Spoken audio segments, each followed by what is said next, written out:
गांव के बीचों बीच एक बड़ा सा घर था, जिसमें रामलाल अपने दोनों बेटों और उनकी पत्नियों के साथ रहते थे। रामलाल बहुत ही समझदार और शांत स्वभाव के इंसान थे, लेकिन उनकी दोनों बहुएं सुमन और रीता नासमझ और आलसी थीं। जब सुमन और रीता इस घर में आई थी, तो पूरे गांव में उनकी सुंदरता की चर्चा थी। लेकिन जल्द ही परिवार को एहसास हुआ कि वे घरेलू कामकाज में जरा भी रुचि नहीं रखती। सुमन हमेशा आईने के सामने बैठी रहती और रीता दिन भर मोबाइल पर लगी रहती। एक दिन रामलाल ने दोनों बहुओं को बुलाकर कहा, बेटा, इस घर को तुम्हारी भी जरूरत है। कुछ काम काज में हाथ बटाओ ताकि परिवार अच्छे से चल सके। सुमन बोली, बाबूजी, हमें तो खाना बनाना नहीं आता। हमें तो हमेशा होटल का खाना पसंद है। रीता ने भी हाँ में हाँ मिलाए। हाँ बाबूजी। और वैसे भी आजकल लड़कियों को सिर्फ घर का काम नहीं करना चाहिए, बल्कि अपने शौक पूरे करने चाहिए।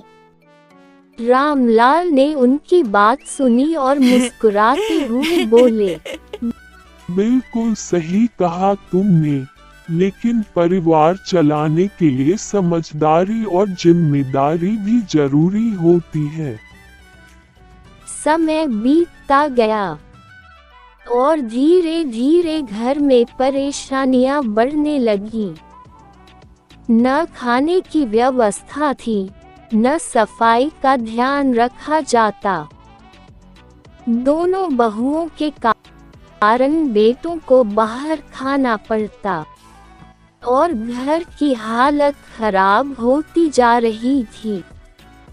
एक दिन गांव में एक बड़ी दावत थी।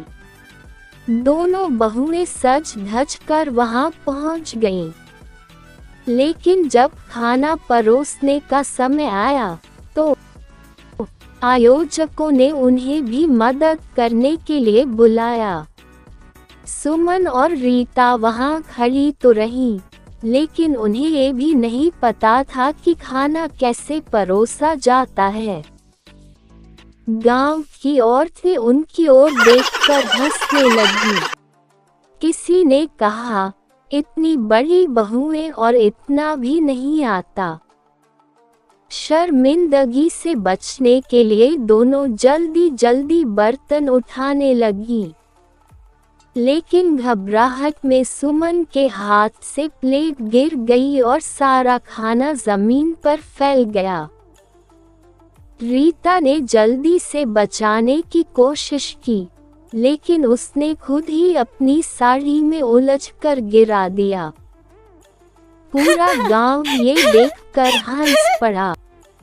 दोनों बहुएं सिर झुकाए घर लौट आईं।